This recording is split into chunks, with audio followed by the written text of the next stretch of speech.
Geology.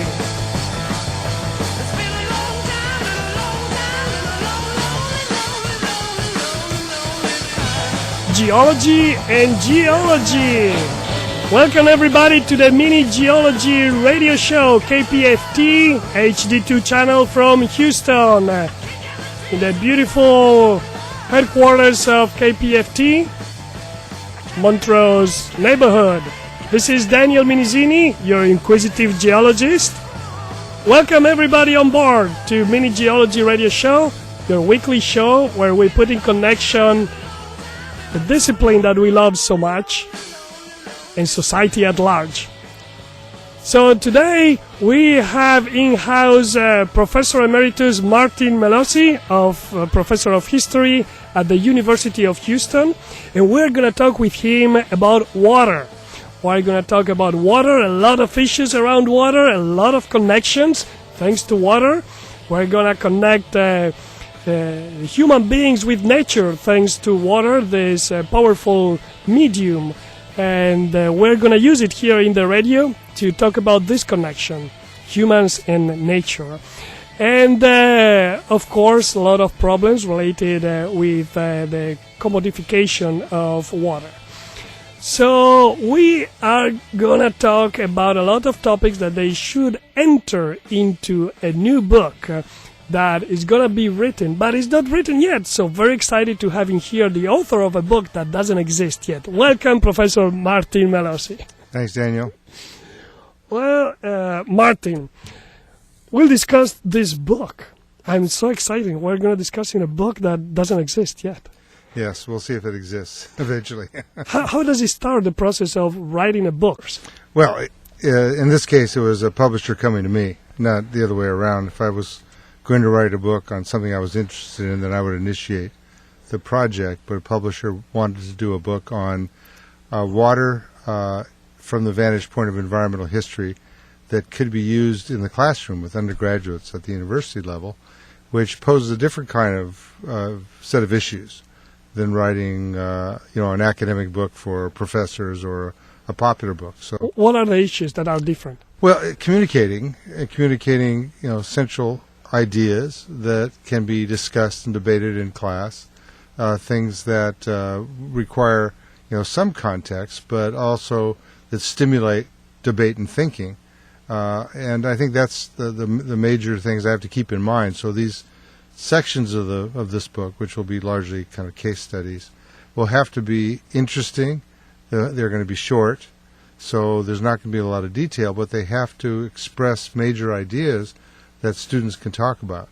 So you always have to be concerned about your audience, who you're writing for. Exactly. And, so what about if we want to write a book that is more for professionals or for academics, not necessarily for the students? What should we do and what we shouldn't do?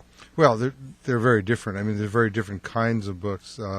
If it's a monograph, it takes maybe a very narrow issue and treats it in some depth and depends on the reader to have some understanding of the topic. And so you're kind of writing for a kind of narrow group of specialists. If you're writing a trade book for the public, then you have to be able to, capture some major ideas, certainly make it people-friendly, so you populate the book with people rather than just simply ideas. So it just depends on the audience and what you're trying to present. And a classroom book is interesting. And this time of my career, I always like to do different things. I don't like to do the same thing over and over again. Water is a topic that could have a plethora of sub-themes. How do you decide what is important to know about water? Well, we first want to look at the major issue. The water is a central component of human life, and the book is to deal with an environmental history using water. So this means the connection between humans and their physical environment. So what is that connection? How does water play a role in that connection historically? And water is one of those incredible elements and resources that has so many different kinds of uses and abuses which you want to do in a book of this kind, of course. Tell us just a list of the several different connections that we can make between humans and nature thanks to water. Sure. Water in terms of living for plants, animals, humans, a major resource for survival. Water as a way of helping to grow crops and also in different industries and in commercial activity. Water as a form of transportation. Water as an important element in the development of cities, and that is having available water for all the various purposes that cities and businesses need water. There are debates over who controls water. Water as a boundary between countries and different landscapes. The way in which humans have tried to modify different forces of water, like rivers. In the 19th century, there was strong effort to, quote-unquote, harness rivers and make them better than they were in nature. So water has all those elements, and of course, the difficult side of water, flooding on the one end of the spectrum, and aridity or drought on the other end. Both of those have kind of played important historical roles in a variety of civilizations. So water is kind of ever-present. It's one of those things, I think it's like a lot of resources and infrastructure that you don't really pay attention to it unless it's not there. And water is those things, is that element that is so crucial that we kind of take it for granted. And water is in the aquifers today. A lot of the water, the drinking water, is in the aquifers, which is also something that our friends hydrogeologists study a lot. By the way, who owns the water that is in the aquifers, at least in the United States? Well, yeah, ownership is a big issue. And, of course, we're dealing with two sets of questions. One is dealing with salt water or the oceans. The other is fresh water. And we talk about ownership. We always talk about, we're largely talking about fresh water. In the United States, there is a kind of complex set of laws that developed in the United States over who has the right to own or to use. Most cases, land is important. That is, whoever controls a piece of land normally has the right to use and control the water. And the questions are not always the questions of ownership. A lot of the early water laws were based upon the idea that if you had a piece of land across which water ran or water was under the ground, you had a right to use that water, but you did not have a right to pollute it, nor did you have a right to block it off from other people's use. And this led to thousands and thousands and thousands of lawsuits. We borrowed a lot of our water law initially from nuisance law in England, at least that type of law that dealt with the polluting or the misuse of water. In the American West, the control of water, which was so important for the development of the West, development of agriculture, and the growth of cities, was a major point of contention. And so how those laws evolved in terms of what your rights were, how far they extended, who had access, all of that became important. In kind of the current environment, we're dealing with this kind of on a global stage. One question that arises over and over again is water a human right? Is it a right that everyone should have access to water, or can it be owned and sold? Thus, the whole idea of commodification.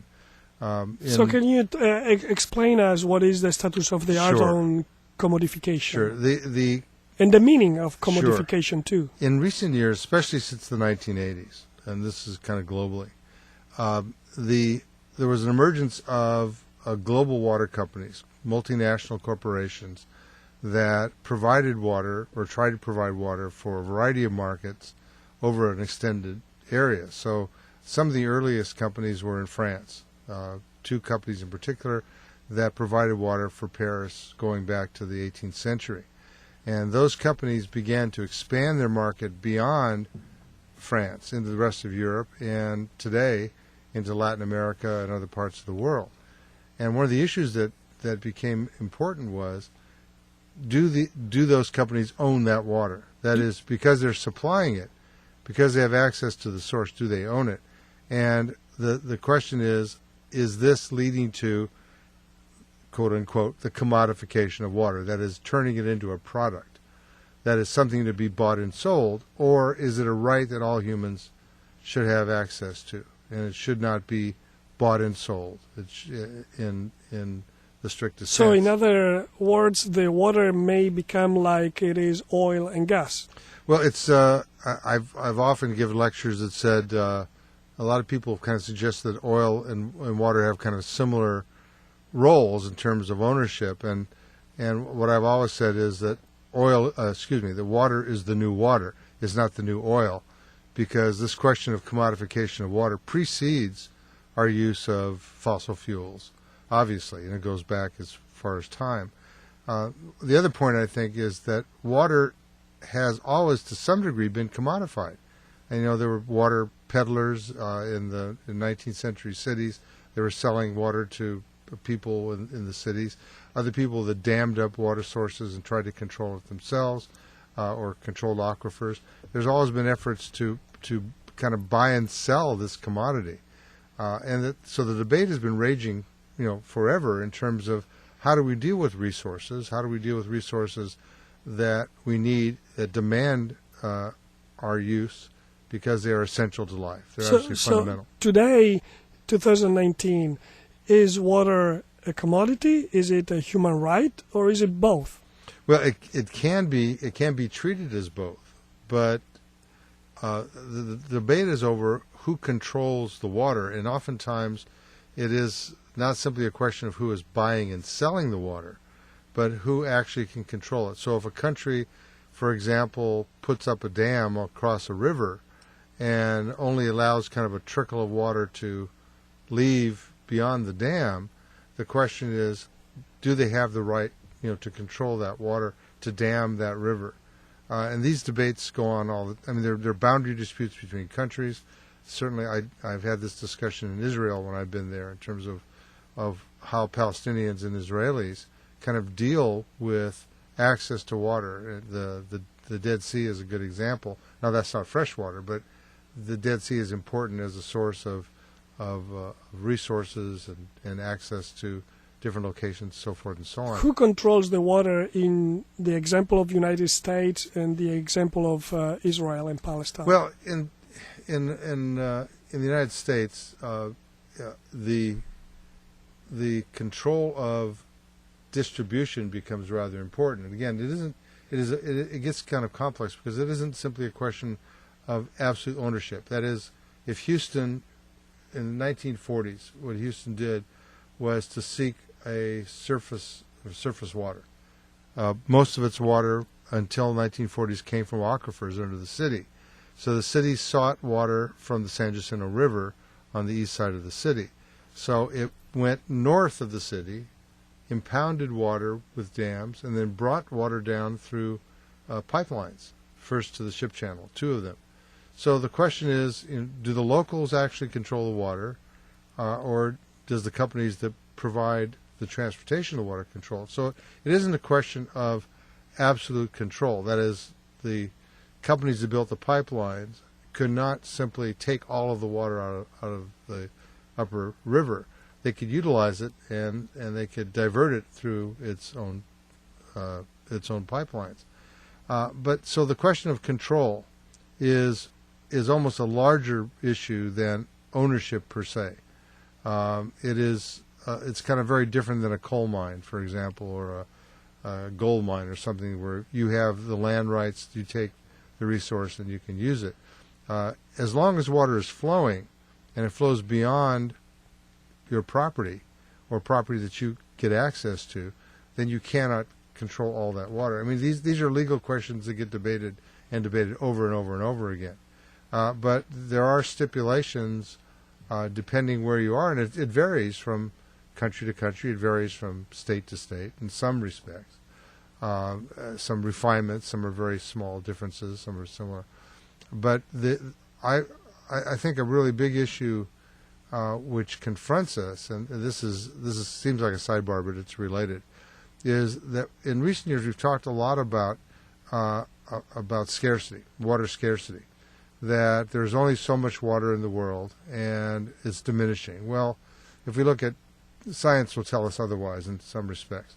But it isn't a question of a finite amount of water that's the major issue. It's a matter of where water is located. So some places have access to a tremendous amount of water. If you live near the Great Lakes in the United States, there is a great abundance of fresh water. If you live in the middle of the desert in Israel, where there's not much water, it's very, very different. So the absolute amount of water is roughly the same. I mean, there's evaporation and the cycles of weather that we know about. But it's a question of where the water is located and who controls it.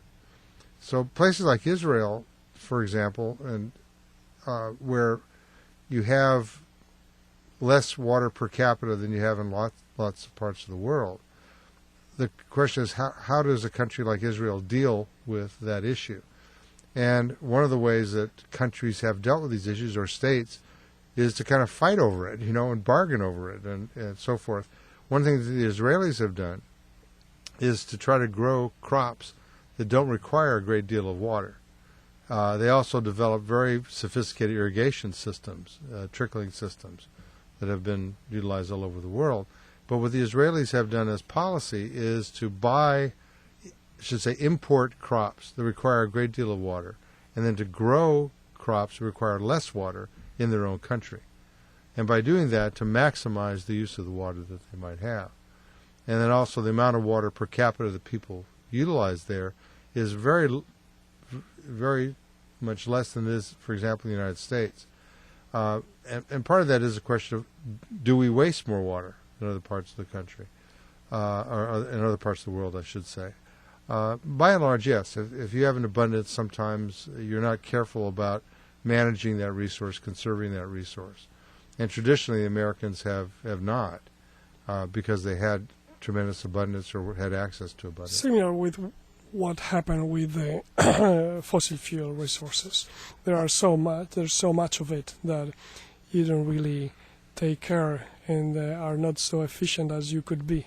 Yeah, and the similarity is where it's located becomes very, very important. Pennsylvania, Texas, California, places that were oil rich at various times in their histories, have a different relationship. So Martin, all in all, water is or is not a human right? I would argue that it is a human right because it's essential to life.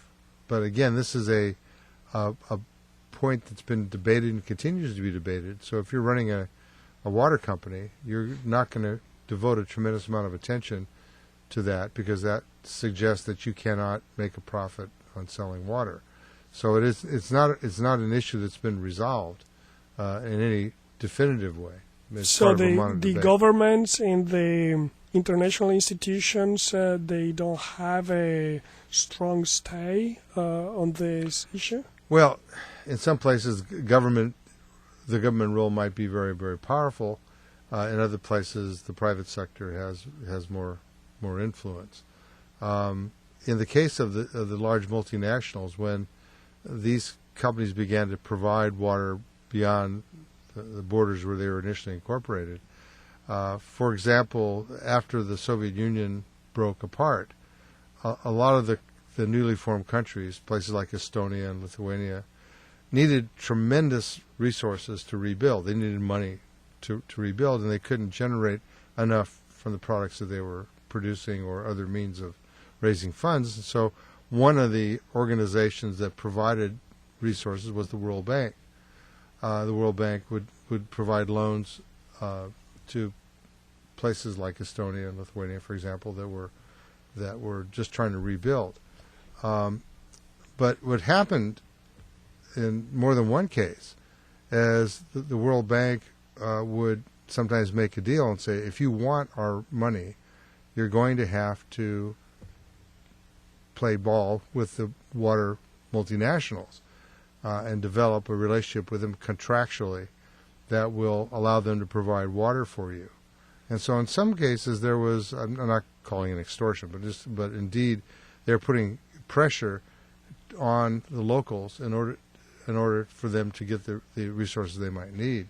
And so in many ways the kind of financial role that organizations like the World Bank played helped to stimulate the growth of kind of international water companies and water corporatism in general. The two companies that you mentioned, the historical ones in France, do they still exist?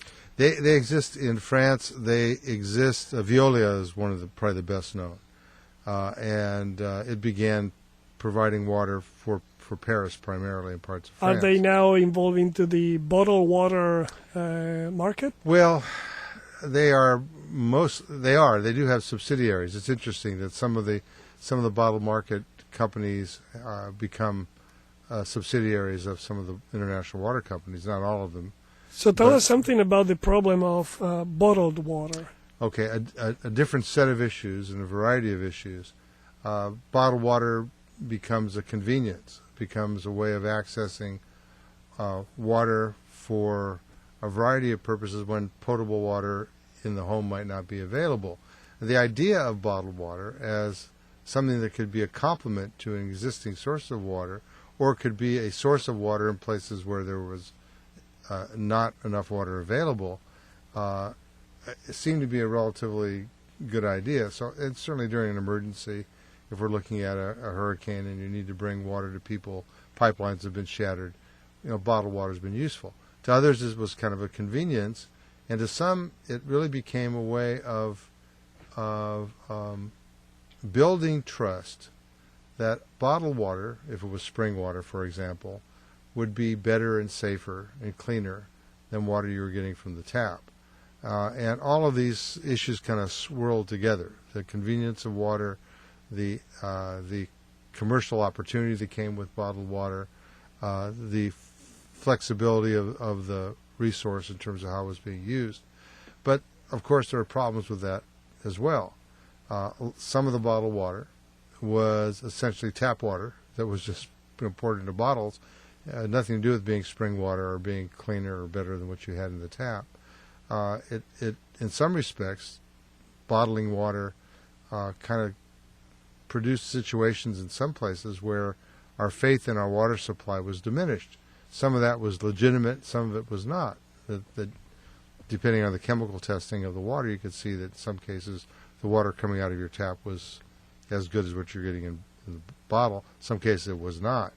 So there is a question about the resource itself. And then, of course, the secondary issue was the packaging question, which is plastic. So the availability of plastic through petrochemical sources, providing kind of cheap convenience through bottles, was the best way of kind of transporting that resource. But at the same time, creating an excess amount of plastic, and plastic that was a one-time use resource that increased the amount of plastic waste. So the story of bottled water is really interesting, but it intersects a lot of different sets of issues other than providing a new convenient source of water. And certainly the way that bottled water is marketed now, flavored waters or coming from a special location, Evian, for example, or so forth, all of these issues were ripe for exploitation commercially. There was a built-in market, like I said, for emergencies or for convenience or for recreation or so forth, but also it raised a number of different questions that affected the environment adversely. Another topic that affect the environment and is related to the market is water use for hydrofracking. So can you talk about harnessing water for energy? Yeah, well, it is a big issue, and again, because of the tremendous flexibility in the use of water as a resource that has, since it flows, since it can be changed into vapor, since it can be changed into ice, the use of water for a variety of commercial purposes, including energy, is really important. So what we know best in early years are windmills and turbines, water windmills and water turbines, which were one of the most important early sources of power. The steam engine that revolutionized transportation and revolutionized the building of factories and in industrialization, again, depended upon water. And several of the commercial activities, especially producing steel, iron, required water. In some cases, the purity of water is rather significant. So hydropower as a means of producing electricity, big issue, in the world. Places like Austria were heavily dependent on hydropower for the major source of energy. This is true in places like Finland. And in the United States, Niagara Falls becomes kind of the first large-scale generator of electrical power using hydro power that came from the falls themselves. So the role of water is essential in energy development. Even in a case like nuclear power, cooling the core in a nuclear reactor is dependent upon having a regular and dependable source of water. So those are all different parts of our energy stream. In the case of fracking, it was water or some liquid. It's not always water, as we know, but water, especially cheap available water in a given location that was close to the surface and easy to pump, was used effectively in kind of the resurgence of fracking. Fracking is not a new technology, but it certainly has been revived in the last 20 years or so. So available cheap water became a way to kind of exploit a resource that seemed very difficult to get at. And of course the problem here is always a question of competition. In some cases, if that was a fresh source of water in a given location, that source might be used more effectively for the home or for other businesses through water supply systems, as opposed to as a cheap source of helping to unleash more oil. And a lot of the questions that have arisen about the validity of fracking as a technology revolved around that issue in some neighborhoods, some locations. The other part of the story was the returning that water in a different state. That is, the pollution of that water that came from the fracking process, how that was to be dealt with, whose responsibility that was, and so forth. So water is at the heart of it, and we look at questions of fracking. We have to look at the kind of parallel impact of that other resource, which is water. And talking historically and the role of water that had in the history of human beings, I think it is important to remember the connection with the places where we decide to build the very first cities. So can you expand on that, the relationship between water and the city building? Yeah, well, it's a large question. Of course, a lot of important cities around the world have been built on or close to water sources, and this is port cities, certainly along various coasts and saltwater, and other cities were built along rivers or lakes or so forth. So it is, since it is such a necessary commodity for people to survive, access to that water becomes rather important in itself for kind of human life, animal life, plant life, but also as a means of transportation. It was historically, going back as far as we want, maybe the most important source of large-scale transportation, being able to move heavy objects for the development of the cities themselves. So water plays those variety of roles. So it's playing a role in transportation, it's playing a role in cooking, ingesting, and cleaning, and another very, very important role that water played was in fire protection. And in many cases, if we look at how cities moved from wells, for example, or individual access to water, to a water system, that is, a system that would deliver water to anybody that needed to use it for whatever purpose. One of the major reasons why there was a demand for citywide water systems was to protect cities from fire. because it became obvious that if you're just simply relying on volunteers that are in a bucket brigade that have to be sourced close to a pump, and that pump is 3,000 feet from your house, is not going to necessarily be the most convenient way of protecting your possessions. So it was important, or people, obviously.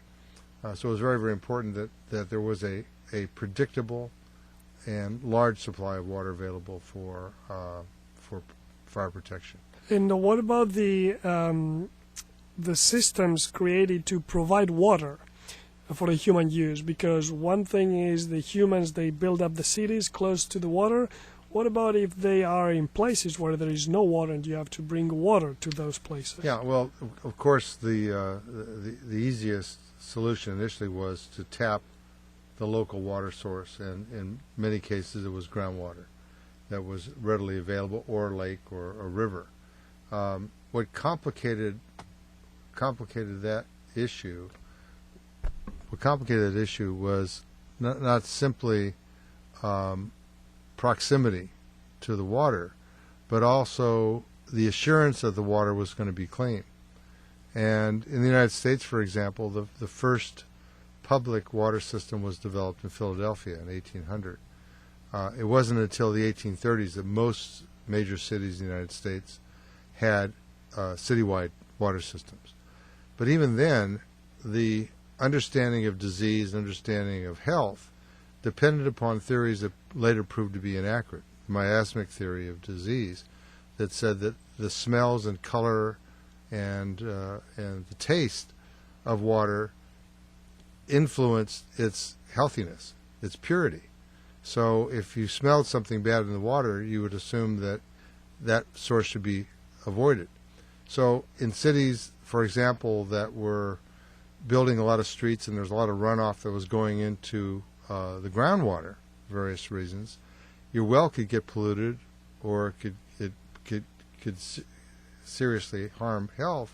And what choice do you have if you don't understand medicine in the modern sense? That is the bacteriological theory that was became more powerful in the 1880s and into the 20th century. Then all you could do is find another source, and that's essentially what happened in Philadelphia. They moved from they had a gigantic epidemic in the city in the 2 years before they built their system, and the current supplies of water in the city were tainted. So they moved to what they believed was the purest source of water, which in this case was the Schuylkill River that ran along the city. Now, some cities didn't always have that luxury. You take a place like New York City, which was growing rapidly in its early history in the 19th century, and what you have here is the lack of access to a legitimately large supply of water. So in the early 19th century, what does New York City do? It goes outside of the city, goes north into New York, and along the Croton River, and brings water from the northern part of the state of New York to the city of New York. And Los Angeles, a similar kind of experience, where you have the Owens Valley, which is in central California, being used as a source of water, not only for the city of Los Angeles, but for the development of new farming lands. And that story is kind of well known. If you've ever seen the movie Chinatown with Jack Nicholson, that's kind of a fictional version of what happens, is that these water barons kind of go in cahoots with the city, go into Owens Valley, steal their water, make the Owens Valley poor, and then build Imperial Valley in California and also Los Angeles. So the location of water becomes important. Your understanding of the healthfulness of the water becomes important. All of these things are factoring in to help you design systems that will provide access and also provide good sanitation and health. What are the most important issues that we are debating today about water in the cities? And what are also the most important advances in technology to solve problems? Yeah, the issues are wide scale. One of the most obvious is the disrepair of the water systems. So you have some of these systems that were put in place in some parts of the United States in the early 19th century. And these systems break down ultimately. But because they're so expensive to put in place, that replacing them becomes prohibitive. So you either live with these bad pipes. Houston's done that for years and years. A large percentage of the water has been wasted because the system has decayed in various parts of the city. So one of the big issues is being able to hold and contain and utilize the water that's available to you through a system that promises to deliver that water. And so this becomes a gigantic economic issue and environmental issue as well, because is the water being tainted because of the system is breaking down? And if we're getting water from distant sources, can we be guaranteed that it'll come efficiently through the existing system we have? So that's been a difficult problem for years, trying to find not only alternatives, but also trying to repair what we have in place because we don't have a choice. Is the case of Flint in Michigan one of these cases? It is, and the overlaying of another important question that is essentially the problem of who gets access to clean water and who doesn't. So there is a kind of a technical discrimination in some cases where some people in the area surrounding Michigan are getting water from a different source and water in pipes that are safe, and a place like Flint, which is getting water in unsafe pipes, the discrimination was racial, it's political. What happens often, of course, with any service delivery is those that have the most political leverage get the attention. So it's interesting when early water systems were developed, many of them were not universally distributed around the city. You'd have a concentration of the main pipes in the central city where the business districts are located, and then they would radiate out to a number of different areas, especially to areas that could afford it.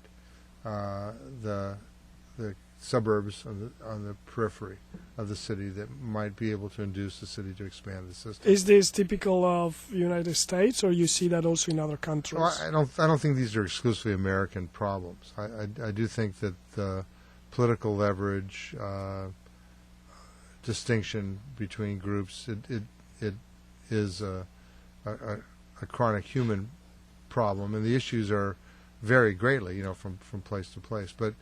But the question of equal access is a general problem. In the case of Houston, for example, the early system, at least in terms of providing potable water, was made possible through a decentralization of that system. So the people that live if we look at Houston today in terms of its scale, there are a number of different smaller water companies operating within this general area. They were providing water. When that was consolidated, again, there was a great deal of priority often given to the commercial sections of the city, and we had in Houston a two-pipe system of water, which was fairly typical. One which delivered the water, and then we had a sewage system that took the water out of the houses and out of the commercial establishments, but also a large set of pipes that were used for storm drains. And so if the central part of the city has a larger percentage of storm drains than residential areas outside the center of the city. That changed over time, but there was a distinction made on how many financial resources were going to be utilized to build that system. So there are links in relationship between water and classes, water and races. Yeah, there is and there can be, and I don't want to say it's universal in every city, because some cities did develop broad systems that served a large portion of the existing city, but there are other cases where it did not. What about stepping back and instead of looking within a city, looking at different countries, are there wars that are going on related to water today, or that you know in the past that they are important for the fight among civilizations? Yeah, a lot of fighting takes place in courts and in the kind of political arena. Certainly, there have been battles over water supplies, over water holes, and that kind of thing. That has happened. I mean, there's not been on a world scale or on a continental scale something that would be comparable to other wars that we're familiar with. But indeed, along borders there can be problems. Our southern border with the Rio Grande, for example, it's kind of a mismatch because you have the large United States on the one side and you have Mexico on the other. But there had been a great deal of dispute over not only the use of the water of the Rio Grande, but to what degree that formed a boundary between the United States and Mexico. I'm curious about that. Where exactly is the boundary? Well, it's south of the Rio Grande. So, but if you look at the history before the Mexican War in the 1840s, there was a great dispute. The Americans, of course, saw the boundary as running much more south into what was present-day Mexico than the Mexicans did. And the disputes over the Rio Grande and other kind of water sources as forming a boundary created, these strong political tensions. Now, the Mexican War did not develop over the Rio Grande. That was not the issue. But these questions can be players in the story. Certainly, this is true in other parts of the world. You have other cultural issues.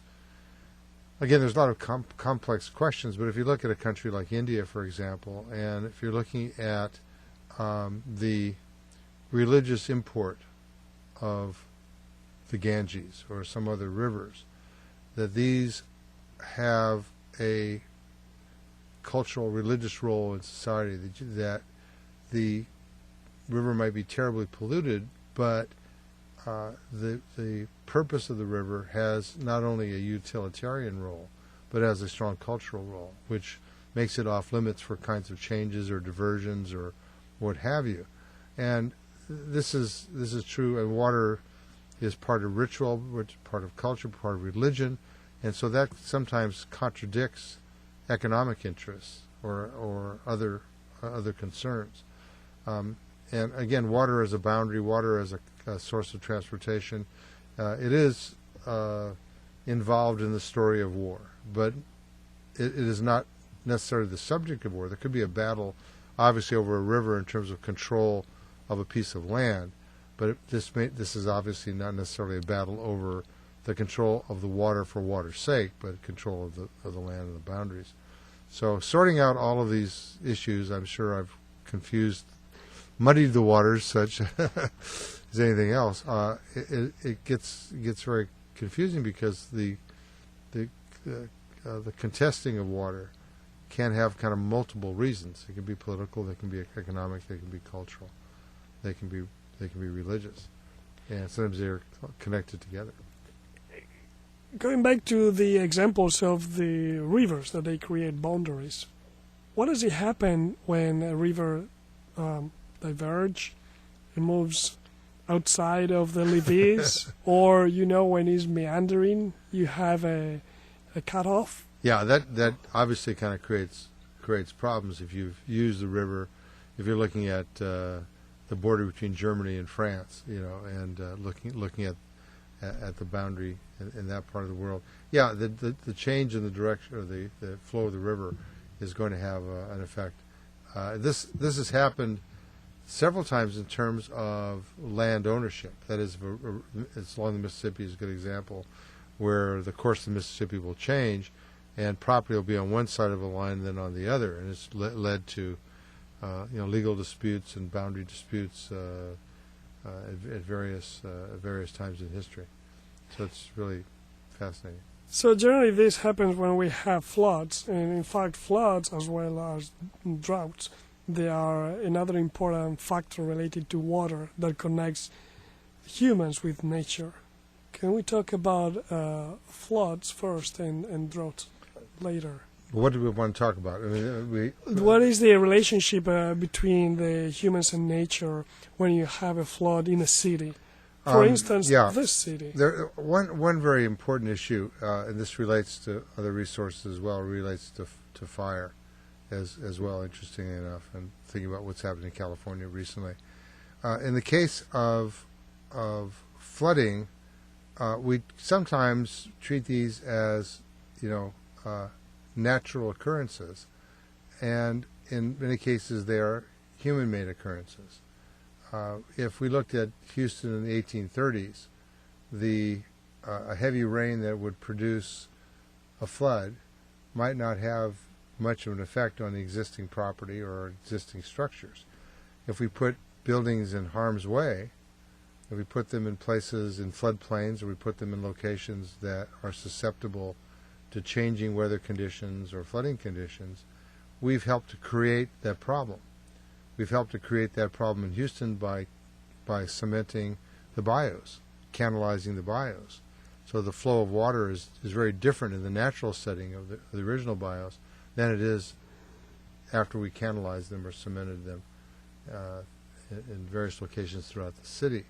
So in some cases, you have kind of the natural flow of water up against the kind of human response. A great example is the Mississippi River. The very complicated and long drawn-out concern over how to contain the flooding of the Mississippi River was heated after cities began to grow closer and closer to the river. Before that time, the natural flow of the Mississippi led to flooding, and what happened is that a lot of the silt that came out of the river landed up on land that produced a lot of very, very fertile soil for farming.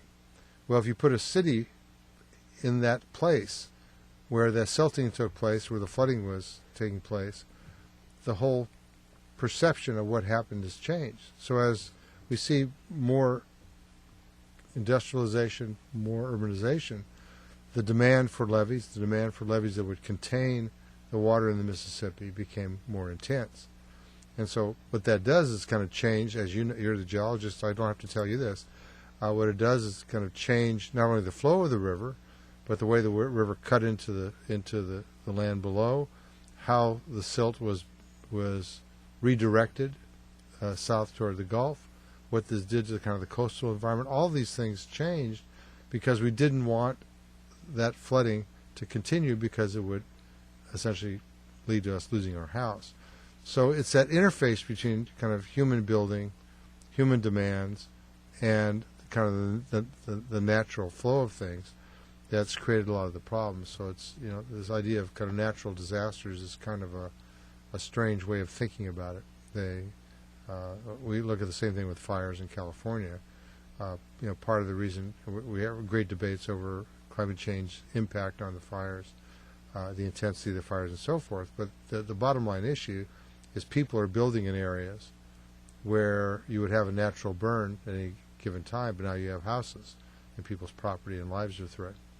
So this is the chronic history of humans and their relationship with the natural world. And as they begin to try to modify it or change it, it has oftentimes unanticipated results. Did you want to say something about the droughts? I didn't talk about droughting. And again, trying to accommodate yourself to conditions that are part of the climate, part of the local environment is a great story, especially in the American West. So it's a part of the United States where aridity has been kind of a chronic problem. The access to water has been very difficult in parts of the West historically. So how did people deal with it? In some ways, they began to grow crops that required less water, and that was a way of kind of getting around a little bit, at least, the conditions of droughts. But if we look at the Dust Bowl in the 1930s, what happens is that the range of farming techniques that were being utilized in an area that was water poor led to a tremendous loss of topsoil, and eventually when those water conditions even got worse than they had been, then there was no way of counteracting what was going to happen, which is essentially the loss of all that arable land. So I'm not saying the drought is the opposite of flooding. What is common is that the way in which humans dealt with those types of environments dictated what was likely to happen over time. And unfortunately, some of these issues are kind of long-term. So something that you do today may not seem to be an aggravation to the environment, but it would come back to bite you at some time in the future. Even after the drought and the Dust Bowl, federal responses to the Dust Bowl, which seemed to be able to try to restore conditions from prior to Dust Bowl, sometimes aggravated, made it worse. So again, oftentimes we're trying to deal with long-term, generational, multi-generational issues through immediate needs or even solutions that may not in the long run resolve our problems.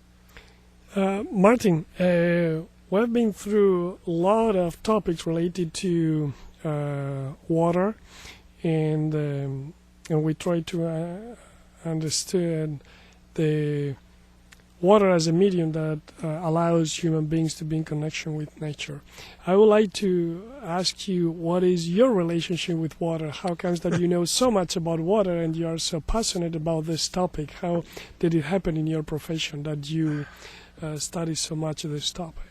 Well, I had been studying the development of cities and pollution problems of all kinds, and through that work, of course, we're looking at things like water systems and fire protection and so forth. But in the late 90s, I decided that I wanted to look at three primary services that were essential for maintaining good sanitation in cities. And one was waste disposal, which I had done a lot of work on.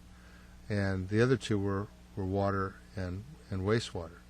So very few people, very few historians have taken all three of those activities and services and looked at them together. And I started with the colonial period in the United States. Actually, I went back to pre-industrial England and Europe, and then I crossed the Atlantic and came to the United States in the colonial period, and looked at how services developed around those issues and needs, and what it did to help cities grow and change cities and create problems. So I was really interested in the integration of water, wastewater, and solid waste as related city services. And I knew quite a bit about solid waste and knew very little about water. So that got me into studying the way in which water helped develop cities, and looked at and the uses and abuses of water in the cities. And from there, it just kind of grew outward. I was interested in environmental justice questions, interested in which kind of questions? Well, who was getting services and who wasn't, the kinds of technologies that were invading neighborhoods that could be detrimental to those particular neighborhoods, the relationship between those technologies and race and class. And so water automatically became one of those topics. And when you start looking at water corporatism, large-scale water distribution, then you have to ask yourself, who is getting the water, who isn't. In Latin America, there were, for example, in a few countries that embraced the private sector with water because it was bringing water to their communities in an easier way than it had been before. But unfortunately, the price that the companies promised began to skyrocket. So people were paying tremendous amounts of money for water they couldn't afford. It led to street protests and so forth, and eventually the expelling of some of the private companies. So these issues, these race, class, even gender questions, inevitably become part of your story if you look more broadly than simply water technology or the resource itself. Martin, do you express yourself about these topics when you write your books or your articles? When you are interviewed, are you proactive in denouncing the things that you think they don't work? Yeah, I mean, I've given lectures and talks in front of a lot of different groups, not only academic groups, but water organizations, engineering firms, cities. And what do you say in those conferences? What is your role? Because obviously you inform, you make your audience aware of the things that are happening, and then do you express also your own opinion? Well, depending on the audience, depending on what they want you to talk about, I think what you try to do is provide that vantage point that historians can use in terms of kind of change over time, long-term understanding of cause and effect, to complement what others in other disciplines do. So I'm not always simply on a program with historians. I might be there with social scientists, I may be there with physicians, I may be there with engineers. And I always find that the most productive, if all of us bring our vantage point to the particular problem that we're dealing with.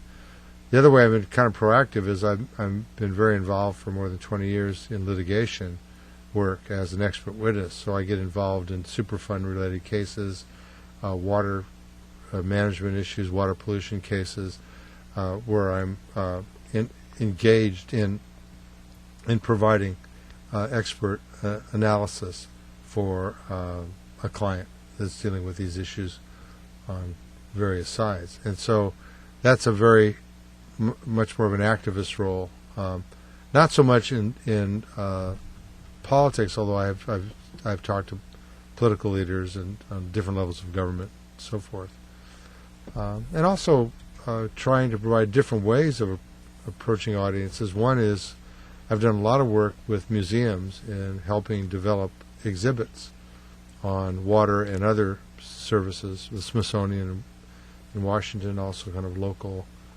museums. I helped with a water exhibit in Arizona, in Tempe, one year. So I think you get sought out, and you know, some of it is through your writing, some of it's through interaction with various groups, some of it's through litigation, and I've had, you know, all of that opportunity. Thank you very much, Martin. Thank you indeed. And we were in conversation with Professor Emeritus Martin Melosi, Professor of History at the University of Houston. And we chatted with him about a book that is not written yet. So I was pleased to talk with him about several topics related with water and the connection between human beings and nature. Martin, thank you very much. Thank you.